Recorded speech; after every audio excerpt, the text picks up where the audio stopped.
일단 돌아왔답니다. 기사 같이 보겠습니다. 윤석방, 여야 방정식 복잡해졌다라는 거죠. 윤석열 대통령 일단 돌아왔습니다. 네, 여기 좀 같이 볼까요? 윤 대통령이 구치소에서 나와서 석방되던 바로 그날 토요일 오후의 모습입니다. 주먹을 불끈 쥐기도 하고요. 고개를 숙여서 인사하기도 하고요. 그리고 손을 흔들면서 울컥하는 모습도 같이 보였다라는 거죠. 이 모습 제가 영상으로 준비했습니다. 같이 보고 오시죠.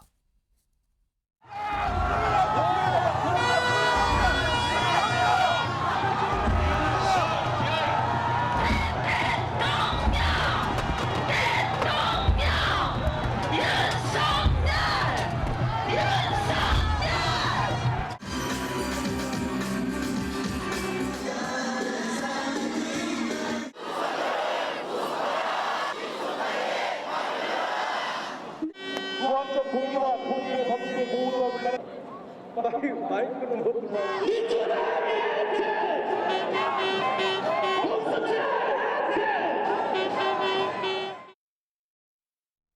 네, 윤 대통령이 석방된 토요일, 네, 윤 대통령 석방되고 토요일과 일요일 계속해서 이 탄핵 찬성과 반대 집회가 있었다라는 거죠.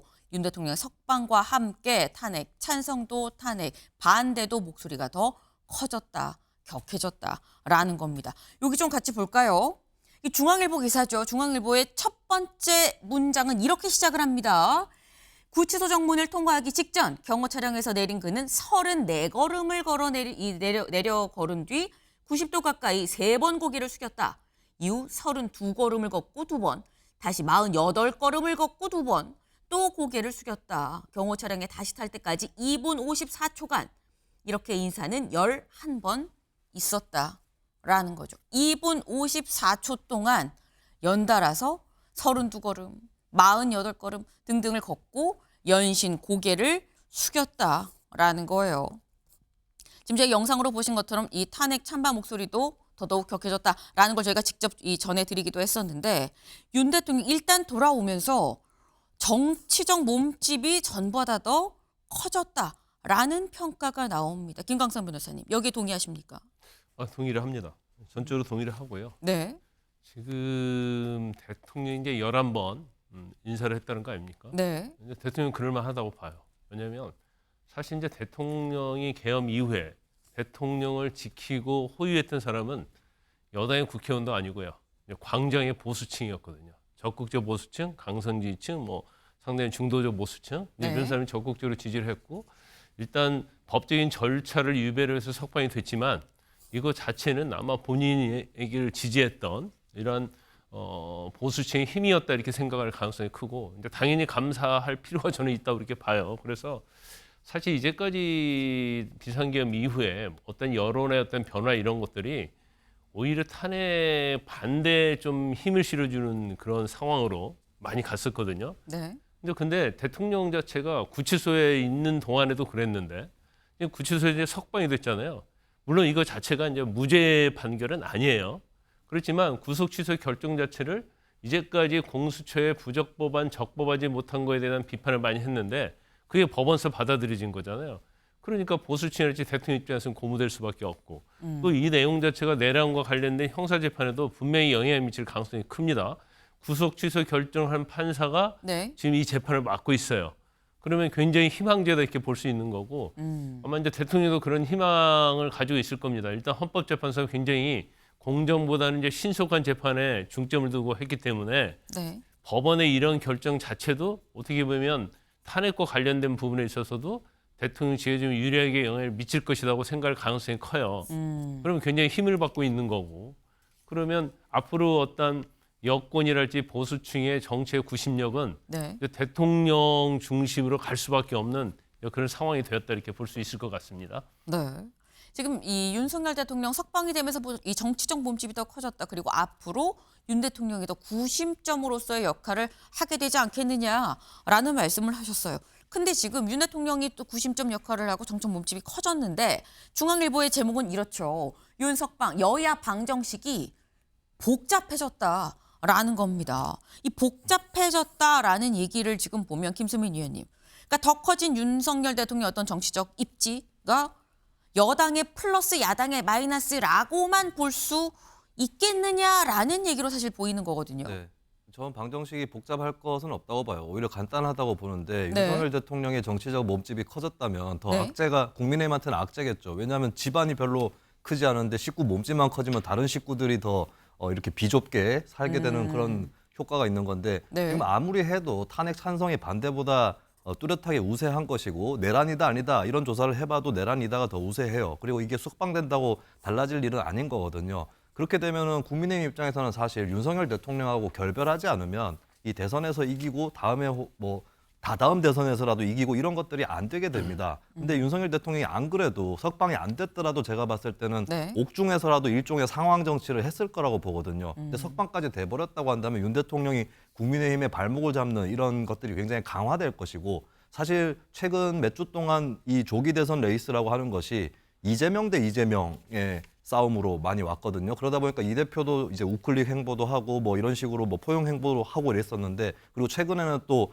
당내 일각에서 검찰과 내통했다는 취지의 음모론을 제기해서 또 한편으로는 악재도 있었습니다. 근데 네. 지금 석방 사태가 벌어지면서 어떻게 되냐면 이재명 대 이재명이 다시 윤석열 대 이재명이 되는데 3년 전 대선에서야 윤석열 대통령이 근소하게 이겼지만 지금 구도에서 윤석열 대 이재명으로 가면 이재명의 필승이라고 보이는 거거든요. 그렇게 되면 사실 이 석방 사태는 오히려 민주당 쪽이 어쨌든 간에 대선에서 이길 수 있는 확률만 더 높여졌다라고 하는 것이고 국민의힘은 윤석열 대통령을 극복해야 될 상황에서 오히려 다시 껴안고 같이 가야 되는 이런 현상만 더 강해졌다라는 측면에서 이건 복잡하게 해석할 것이 아니라 오히려 국민의힘한테는 결국 악재로 돌아갈 것이다라고 봅니다.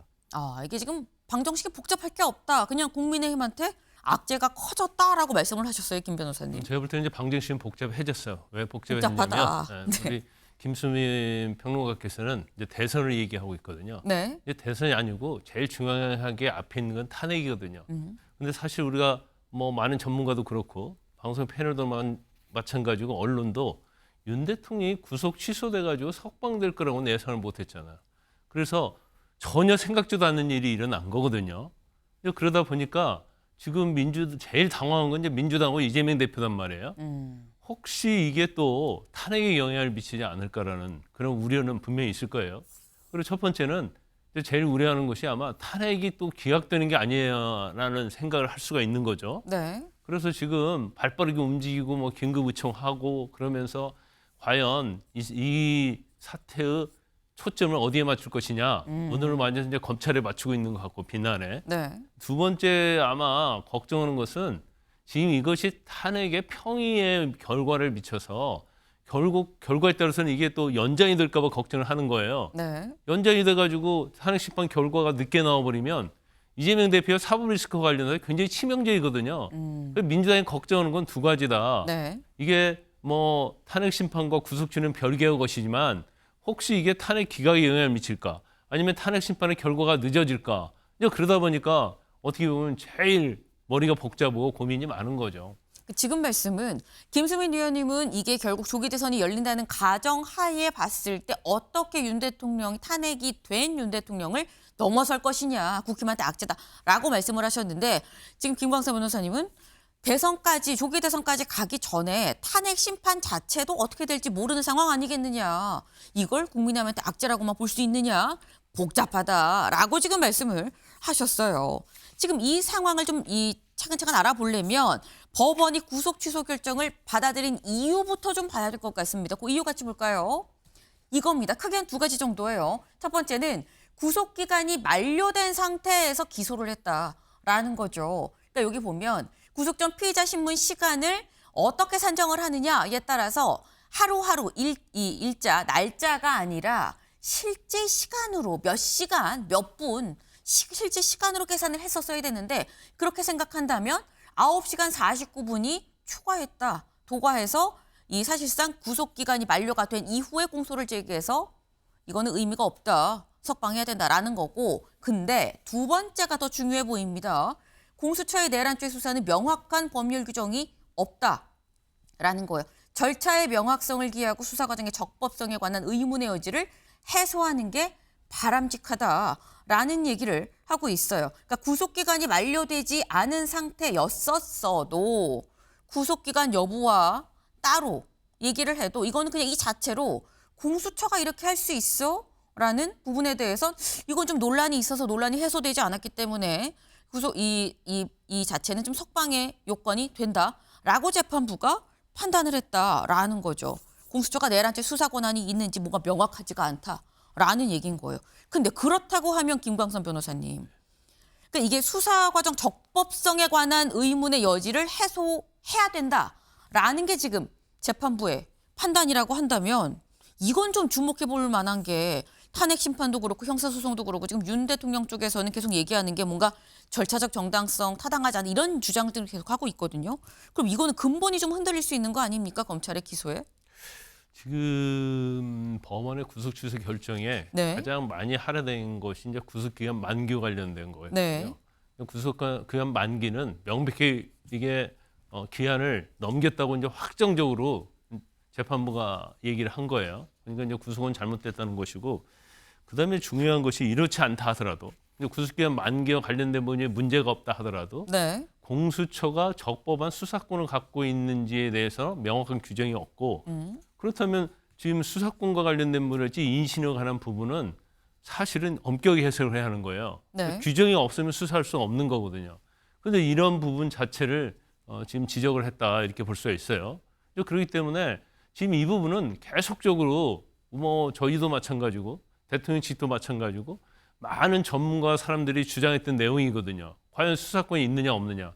재판부는 대통령 측에서 주장한 것처럼 수사권이 없다는 거 판단한 건데, 네. 제가 볼 때는 애둘러서 해소에 관한 여지가 문제가 있다 이렇게 하는 것 같아요. 네. 만약 수사권이 없다고 지금 빡 결정을 내려버리면 그래 버리면 사실은 이번 형사재판 결과는 보나마나 뻔하다 이런 추측을 우리가 추론을 해볼 수 있거든요. 네. 그 부분에서는 굉장히 조심스럽게 이 얘기를 했다 이렇게 봐요. 그래서 아마 저 부분은 이번 저 대통령 관련된 재판에 있어서 굉장히 중요한 부분이고, 네. 아마 그거에 대해서는 판단을 해줄 것이라고 보는데, 뭐 제가 볼 때는 대통령에게 유리한 결정이 날 가능성이 크다 이렇게 봅니다. 네. 김수민 의원님, 지금 김광선 변호사님 말씀하신 것처럼 사실 이 부분은 공수처의 수사 권한이 있는 게 맞아? 그 부분 명확하게 해야 되는데라는 재판부의 얘기인 거잖아요. 근데 이 재판부가 결국 앞으로 이어지는 내란죄 관련한 형사소송에 대해서 재판을 맡게 되는 건데, 이 부분을 근간으로 해서 본다고 하면 이거는 무죄날 수도 있는 거 아니야라는 전망이 나오거든요. 네, 근데 어쨌든 이 결정 이후에만 놓고 봐도 네. 공수처 내란죄 수사권이 없다라는 결정은 아닙니다. 그리고 뭐 그걸 일부러 없다고 생각하면서 조심스럽게 표현했다라고 보기도 어렵고, 그러니까 본인도 이거는 명확한 규정이 없기 때문에 네. 이거를 나중을 생각해서라도 미리 좀 확고하게 해둬야 된다라고 얘기를 하는 것이었고, 그러면서 김재규 사건 재심 결정까지도 얘기를 했는데, 이건 또 본안 판사 입장에서도 이거를 내가 만약에 유죄 선고를 해도 뭐 상급심이라든지 이쪽에서 판단이 또 달라질 수도 있고 재심 여지가 생길 수도 있기 때문에 네. 명확하게 하고 가자, 이 정도의 취지라고 봐야 될 것 같아요. 그러면 자, 만약에 공수처의 내란죄 수사권이 없다라고 판단이 될 경우에 네. 어느 정도로 재판에 영향을 끼친가 했을 때 조금 우픈 것이, 공수처가 윤석열 대통령 내란 관련해 가지고 수사를 한 것이 과연 뭐가 있는가라는 게 있어요. 그러니까 아하. 이 경찰, 검찰이 대부분 수사를 했고, 공수처는 이제 체포부터 담당을 했는데, 윤석열 대통령이 어차피 공수처에 출석을 했을 때 그 당시에 진술거부권 행사를 하지 않았습니까? 그럼 네. 공수처가 실제로 수사해서 얻은 실익이 별로 없는 그런 거거든요. 그러면 이제 글쎄요, 윤 대통령 측에서 공수처가 이첩을 했다는 그 자체로 이거는 공수처의 손을 탔기 때문에 공수처가 수사한 거야, 이렇게 주장을 할 여지는 있어 보이는데, 과연 그렇게까지 받아들여질까? 그러니까 이 증거의 적법한 증거 능력에 대해서 대법원 판단도 위법하게 수집된 증거라 할지라도 어떤 경우에는 이걸 인정한다라고 하는 판례들이 있는 거거든요. 네. 그렇다면 과연 공수처의 손을 조금 탔다고 해서 검찰이나 경찰이 수사했던 것까지 다 무력화될까? 이 부분은 그렇죠, 제가 법률 전문가가 아니라서 예단은 어렵지만, 그러나 대법원 판례라든지 이런 것들 종합해 봤을 때 그렇게 판단이 안 될 가능성이 훨씬 높지 않을까, 그렇게 전망을 합니다. 네, 공수처 입장에서 상당히 좀 뼈아픈 지적이 아닐까라는 생각을 좀 해봅니다. 공수처의 수사 권한이 있느냐 없느냐를 얘기를 하자니 공수처가 수사한 게 뭐가 있느냐라는 취지의 말씀이셨어요. 다 특수본이라 딴 데서 이 수사를 한 내용이지 공수처가 수사한 내용은 없고 공수처는 체포만 하지 않았냐 뭐 지금 이런 취지의 말씀을 하셨는데 사실상 요 부분은 뭐 이 향후 형사 소송이 어떻게 좀 진행이 될 것이냐 이게 재판부에서 앞으로 이 공수처의 수사 권한 부분에 대해서 어느 정도 비중을 두고 재판을 좀 진행해 나갈 것이냐라는 여부와 좀 직결이 돼 있는 거죠. 근데 사실상 형사 소송은 이제 좀 시작 국면인 거고 지금 거의 결론을 목전에 두고 있는 건 헌재의 판단이죠. 이 헌재가 이 윤석열 대통령의 탄핵 심판 결론을 어떻게 낼 것이냐라는 건데 김광선 변호사님. 네. 그러니까 이게 사실 뭐 별개라고 볼 수 있어요. 어떻게 보면 헌재 판단 그리고 형사 소송 이게 내란죄의 형사 소송은 다른 거라고 볼 수 있는데 헌재 판단이 사실 목전인데 헌재 판단에도 영향을 미치는 거 아니야라는 얘기들이 지금 나오고 있는 거거든요. 그건 이제 예단하기는 굉장히 어렵죠. 네. 왜냐하면 일단 형사 재판하고 탄핵 심판은 이제 별개의 것이고요. 그다음에 구속 취소 사유가 뭐 구속기간 만기, 그다음에 공수처의 어떤 적법한 수사권에 있느냐 이런 부분인데 지금 이걸 봐야 할 것 같아요. 지금 헌재 제출된 증거가 네. 공수처에 관련된 어떤 조사를지 이런 것들이 얼마나 가 있느냐 이걸 봐야 할 것 같은데 이제 그 아마 헌재 낸 그 검찰 조서랄지 이런 것 자체는 네. 검찰서 보낸 거거든요. 그래서 공수처에서 사실 수사한 것이 많지는 않습니다. 그렇지만 일부 공수처에서 아마 공범과 관계된 사람들에 대해서 또 영장 청구 그랬잖아요. 조사하고 이제 그런 내용이 들어가 있다고 한다면 사실 검찰 조서의 어떤 증거 능력을 인정해서 헌재에서 이걸 다 증거 채택을 했잖아요. 네. 그러면 결과적으로 이게 이제 이 법원의 판결이 아니고 판사의 결정이에요. 네. 그래서 크게 구속력이 없다 하더라도 이 부분에서 헌재 재판관 중에서 이의를 제기하면서 이거 좀 우리가 좀 숙고를 더 해볼 필요가 있지 않느냐.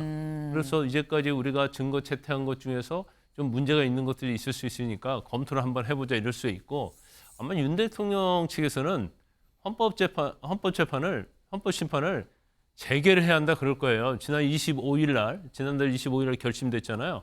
그래서 지금 법원의 구속 취소 결정에서 공수처의 권한에 대해서 적법하지 않다는 취지가 나왔기 때문에 그러면 헌재를 다시 재개해서 증거 조사도 일부는 다시 해야 하고 또 경우에 따라서는 뭐 본인들이 주장했던 그런 채택해달라고 주장했던 증인들이랄지 네. 이제 그런 거에 대해서 재판을 다시 시작해야 한다. 아마 그렇게 할 가능성이 크다고 봅니다. 근데 지금 말씀은 아마 윤 대통령 쪽에서는 그러니까 변론 재개해야 된다라고 주장을 할 거다라고 말씀하셨는데 실제로 여권에서 주말 동안 이런 목소리들이 계속해서 나왔죠. 직접 들어보고 오실까요? 내란죄 수사 권한이 없는 공수처가 이 수사를 한 거, 이것이 지금 법원의 결정을 보면 위법하다고 이렇게 되어 있기 때문에 그런 부분도 헌법재판에 나중에 영향을 미칠 것이다. 헌법재판소가 이번 법원 결정을 좀 참고를 해서 적법 절차에 미흡한 부분이 있다라고 판단이 되면은 변론 재개도 필요하지 않나. 그런데 헌재도 마찬가지로 적법 절차의 원칙이 지켜져야 합니다. 헌재 어느 재판관과 국회 탄핵 소추단과 짬짬이가 돼서 80%에 해당되는 내란죄 관련 부분을 빼버렸습니다. 탄핵 소추사의 동일성 원칙에 의해서 당연히 그 탄핵 소추안을 헌재가 그 당시에 각하했어야 됩니다. 이제 헌법재판소의 차례입니다. 헌재는 이번 대통령 구속 취소 결정의 의미를 결코 가벼이 여기지 말길 바랍니다. 헌재는 소추 동일성이 없는 내란죄 철회는 당연히 불어 각하 결정을 하는 것이 마땅합니다. 네, 김수민 위원님. 지금 국민의힘에선 변론 재개해라. 그리고 헌법재판소의 판단에 이번에 이 구속 취소 결정 요 취지를 충분히 반영해야 되는 거 아니냐라고 좀 얘기를 하고 있거든요. 네, 구속은 헌법재판하고는 아무 상관없이 이루어졌죠. 그러니까 전혀 별도의 트랙을 타고 있는 게 헌법재판, 탄핵심판하고 형사재판입니다. 그래서 이걸 섞으면 안 되는데 지금 국민의힘 분위기가 어떤 거냐면 다른 데도 아니고 이제 상대편 골대도 아니고 자기 편 골대 근처에서 골킥이나 다름없는 프리킥을 하나 얻어놓고 이 축구 시합은 우리가 이겼다라고 그라운드에 쏟아져 나가서 만세 부르고 심지어는 저쪽에서 하고 있는 야구 시합에서도 우리가 이길 거야라고 얘기를 하는 거나 다름이 없습니다. 탄핵 심판하고 형사재판은 관련이 없는 것이고 그리고 이번에 공수처 수사권 문제가 그럼 탄핵 심판에는 어떤 영향을 줄 거냐 했을 때 수사 기록을 증거로 채택을 했기 때문에 네. 거기서 공수처가 수사한 거는 이거는 빼고 봐야 되는 거 아니냐 지적은 할 수 있어요. 근데 아까도 제가 말씀드렸지만 공수처가 수사를 한 게 별로 없기 때문에 그거 빼고 해도 뭐 별 무리가 없는 것이고, 그리고 심지어 그 수사 기록 통째로 다 증거로 쓰지 않는다고 해도 탄핵이 될 수밖에 없는 게 대표적으로 하나만 예로 들자면 포고령 내용입니다. 네. 포고령 내용이 국회 활동 금지시키고 네. 그 전공의들을 처단한다고 돼 있어요. 네. 이게 위법이거든요. 그리고 보통 위헌 위법이 아닌 거죠. 윤 대통령 쪽에서는 그거 상징적으로 넣었다고 하는데, 근데 그 포고령 보고 군인들이 알아서 국회 활동 금지시켜버리면 이건 어떻게 책임집니까? 그 말이 맞다고 해도 이거는 그 정상 참작의 사유가 안 되는 거죠. 그런 것만 봐도 위헌 위법으로 파면이 되는 거기 때문에 이번에 공수처 수사권 문제는 헌법재판에 거의 영향을 끼칠 수가 없다, 이렇게 정리를 할 수밖에 없을 것 같습니다. 네, 지금 축구 경기와 야구 경기 완전 별개다라는 취지로 지금 말씀을 하셨어요. 축구 경기 우리가 조금 유리한 정황이니까 야구 경기도 우리가 이길 거야라고 얘기한 거랑 뭐가 다르냐라고 말씀을 하셨는데, 근데 사실 여기에 대해서 일단 여권에서는 지금 뭐 권성동 원내대표, 윤상현 의원, 나경원 의원 다 같이 지금 변론 제기하고 각하하고 최소한 기각이라도 해야 된다라는 얘기를 지금 하고 있죠. 그러다 보니까 나오는 얘기가 한국일보 같이 볼까요? 예상 못한 윤석방의 헌재 탄핵 선고 늦춰지나. 그러니까 이 뭐 결론 자체에 뭐 영향을 미칠지 안 미칠지는 뭐 알 수 없는 거긴 합니다만, 어쨌거나 김광삼 변호사님, 네. 선고하는 날짜 자체가 좀 더 고심하는 시간이 더 걸리면 그게 늦춰지는 거긴 하거든요. 늦춰질 가능성은 얼마나 된다고 보십니까? 지금 일단 그건요, 우리가 이제 헌재 내부를 알 수가 없는데, 네. 저는 이제 개인적으로 볼 때 헌재가 어느 정도 평의를 해서 결정에 도달을 했고, 그다음에 초안 작성 정도에 들어갔다고 한다면 네. 헌재는 늦춰지지 않을 겁니다. 그런데 아직 뭐 쟁점이랄지 네. 아니면 헌재 재판관들의 의견이랄지 이런 것들이 아직 정리되지 않는 상태라고 한다면, 그렇다고 한다면 제가 볼 때는 뭐 좀 더 평의의 어떤 기회가 좀 더 많이 있을 수 있다. 그러니까 횟수가 좀 길어질 수 있다, 이렇게 봐요. 왜냐하면 네. 저 부분을 평의해서 논에 안고 그냥 가기는 어렵거든요. 저게 헌재 결과에 영향을 미치든 안 미치든 네. 헌재에서도 의견을 나눠볼 필요가 있고, 그중에 일부 재판관이 아니 뭐 저런 부분을 우리가 좀 간과를 했으니까 이 부분을 한번 다시 검토를 해보자. 근데 검토를 해봤는데 이거 우리가 이제까지 증거 채택한 수사기랄지 이런 걸 보니까 좀 문제가 있다. 아무리 헌재가 정치재판이라고 하지만 그러면 이 부분을 우리가 좀 증거 조사를 하든지 그렇게 해야겠다고 하면 변론 제기가 될 거고요. 그게 아니고 이제 평의해서 지금 인용 뭐 기각이 결정이 거의 끝났어요. 네. 그래서 초안 작성 상태에 들어갔다고 한다면 아마 변론 제기되지 않을 거예요. 왜냐하면 이미 의견 다 얘기해가지고 결정이 됐는데 네. 증거 조사를 몇 번 한다고 해서 이거 번복할 수는 없는 거거든요. 그래서 뭐 제가 볼 때는 어느 정도의 어떤 평의가 이루어지고 초안 작성에 들어간 지금 상태라고 한다면 변론 제기는 되지 않을 것이다, 이렇게 봅니다. 네. 초안 작성이 이미 들어갔느냐 안 들어갔느냐 그 여부가 평의가 더 늘어날 것이냐 아닐 것이냐 여부와 직접적으로 좀 연관이 있지 않겠느냐라는 말씀을 지금 하셨어요. 그러니까 지금 이 탄핵 선고에 어쨌거나 뭐 이 헌법재판관 입장에서는 이번 이 구속 취소 결정을 논의를 하지 않겠느냐라는 게 김광삼 변호사님의 얘기인 건데, 관련해서 이 사람은 단식 투쟁에 들어갔습니다. 누가 단식 투쟁에 들어갔느냐? 김경수 전 경남지사예요. 경남지사가 직접 본인이 올린 SNS 글입니다. 내란 우두머리 윤석열 파면 촉구 단식 농성을 시작합니다.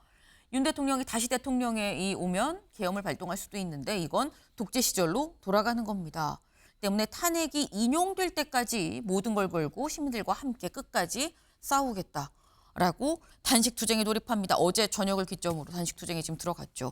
근데 이걸 보면 김수민 의원님, 아까 축구 경기랑 야구 경기 완전 다른 거예요라고 말씀하셨는데, 완전 다른 건데 단식 투쟁에까지 갑자기 들어간다는 건 야당에서도 민주당이 상당히 좀 위기의식을 좀 느끼고 있는 거 아니냐라는 생각이 드는 거거든요. 진짜로 위기의식을 느끼고 있는 것인지 아니면 이번에 좀 많이 걱정을 일단 하면서 결집을 해보려는 것인지는 좀 차이가 있을 것 같은데 저는 후자에 더 가깝지 않을까, 명확하게 판단을 하고 있다면. 네. 제가 조금 우려되는 건 어떤 거냐면, 안 그래도 자꾸 국민의힘에서 구속 취소가 탄핵하고 연관이 있다라고 우기고 있는데 민주당까지 너무 동요를 해버리면 이게 두 사람이서 그렇게 얘기를 해버리는 셈이 되는 거거든요. 네. 그럼 시민들도 착각할 수 있다는 점, 그 점을 분명히 합니다. 근데 김경수 전 지사도 그렇게 생각하겠지만 다른 민주당 인사들도 이게 탄핵 심판에는 영향을 거의 못 줄 것이다라고 얘기를 하고 있거든요. 그 부분에 더 초점을 봐야 될 것 같고. 네. 근데 이제 일단 탄핵 심판을 좀 조속하게 선고를 해라 이렇게 촉구하는 건 정당하다고 봐요. 왜냐하면 윤석열 대통령이 이제 재구속하는 것이 이제 중요한 과제가 됐는데 사실 똑같은 내란 혐의로 재구속하기는 상당히 어렵습니다. 동일 범죄 사실로는 재구속이 안 되기 때문에 네. 목적 자체가 다른 추가적인 어떤 사실과 증거가 나와야 재구속이 되는 것이고, 그럼 재구속할 수 있는 방법은 기존의 내란 혐의 말고 직권남용이랑 특수공무집행방해로 기소를 하는 건데, 근데 그거는 대통령 불소추 특권 때문에 당장에는 안 되는 거거든요. 그러면 탄핵 심판부터 해서 파면을 시키면 직권남용이나 이런 혐의로 재구속을 할 수 있어요. 그런 네. 것들까지 감안했을 때는 탄핵 심판, 사실 아까도 말씀드렸지만 탄핵 심판이 구속 취소하고 연관은 없기 때문에 헌재에서 만약에 뭐 지금도 한창 이제 논의를 하고 있으면 억지로 이거를 등 떠밀어 가지고 빨리 선고시킬 수는 없겠지만, 근데 만약에 헌재에서 어느 정도 판단을 끝낸 상태다라고 전제를 한다면 그 한도 내에서는 네. 좀 조속하게 선고를 해주시라라고 하는 시민 여론을 뭐 야권이나 정치권이 전달할 필요는 있다고 봅니다. 네, 김광사 변호사님. 근데 너무 뜬금없어요. 지금 헌재 결론이 뭐 이번 주는 나냐 안 나냐 하고 있는데 네. 갑자기 뭐 탄핵 뭐 인용돼야 한다고 단식한다고 하니까 저는 저거 보고 왜 이런 짓을 하지 그런 생각을 했거든요. 아니 탄핵을 인용되라는 그런 뭐 집회에 참석할 수 있고 또 SNS에 올릴 수는 있죠. 네. 그런데 이미 다 평이 다 끝났어요. 그럼 거의 결론이 난 상태예요. 그러면 이거 자체는 자기 단식으로 인해서 탄핵의 결과에 대해서 영향을 미치려고 하는 의도가 있다고 볼 수는 있는데 뭐 영향도 없을 뿐더러요. 저건 뭐 제가 볼 때는 조기 대선이 실시가 되면 자기의 어떤 정치적 유상 이런 걸 생각하고 전략적으로 저는 제가 볼 때는 탄핵의 결과를 이용하고 있다 그 생각밖에 들지 않습니다. 네. 그러니까 지금 뭐 탄핵 결론이 이미 다 났다라고 말씀을 하셨는데, 근데 사실 지금 시점에서 윤 대통령이 지금 뭐 이제 구속이 취소되는 지금 상황에서 이런 생각이 듭니다. 김광사 변호사님. 사실 지금 현재 뭐 축구 경기, 야구 경기 두 개가 별도로 갖고 있다라고 지금 말씀을 하셨는데, 탄핵 심판이 먼저 결론이 나고 그 뒤에 이 형사 소송이 그 다음에 결론이 나는 거잖아요. 시기적으로. 그럼 탄핵 심판에서 탄핵이 만약에 됐는데 형사 소송에서 무죄가 나온다면 이런 경우도 가능한 거 아닙니까? 그렇죠. 이건 별개예요. 그러니까 지금 구속 취소된 사건은 이제 형사 재판이거든요. 네. 그 형사 재판은 제가 볼 때 이제 공소기회가 아니면 이제 무죄 판결 가능성도 상당히 있다고 보거든요.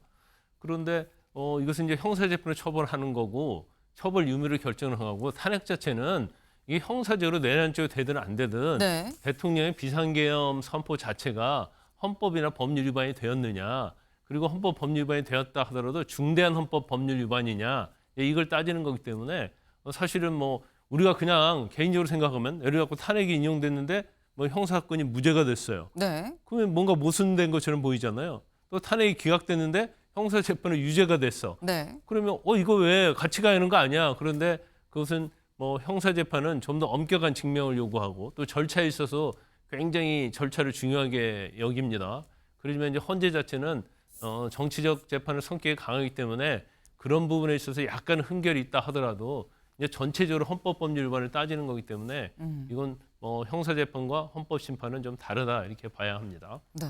그러니까 법리적으로 지금 두 개가 다르기 때문에 어떤 결론이 날지 지금 아무도 모르는 상황이죠. 다만 김승민 의원님, 만약에 그런 이 결론이 난다고 할 때는 서로 약간 뭐 방향성이 좀 다른 그런 결론이 난다고 할 땐 지금의 이 극과 극 양극화 상태가 얼마나 더 폭발적으로 벌어질 것이냐라는 게 우려되는 포인트거든요. 네, 형사재판에서 무죄가 난다고 해서 네. 탄핵이 잘못된 거다 이건 아닙니다. 탄핵은 공무원 징계 절차인 거거든요. 그래서 뭐 이 윤석열 대통령 사례를 안 들더라도 그냥 이론적으로 봤을 때 탄핵은 되더라도 무죄가 나온다거나 혹은 유죄인데 탄핵은 안 된다거나 뭐 이거는 조금 더 가능성이 훨씬 적긴 하지만 이거는 이제 별도의 것이다라고 보는데, 제가 걱정이 되는 건 오히려 다른 거예요. 사실은 탄핵 재판만 지켜보더라도 여기 네. 사실관계들을 보면 형사재판에서도 윤석열 대통령 유죄가 날 것이라고 예측이 돼요. 근데 제가 우려되는 건 윤석열 대통령이 유죄 선고를 받았을 때 네. 탄핵됐기 때문에 유죄를 받았다. 그러니까 정치적으로 밀려가지고 유죄를 받았다라고. 오히려 반대로. 예, 왜냐하면 오늘이 마침 그 박근혜 전 대통령 파면된 지 8주년 되는 날인데 네. 박 전 대통령 지지층, 지금의 윤석열 대통령 지지층이 핵심이기도 한데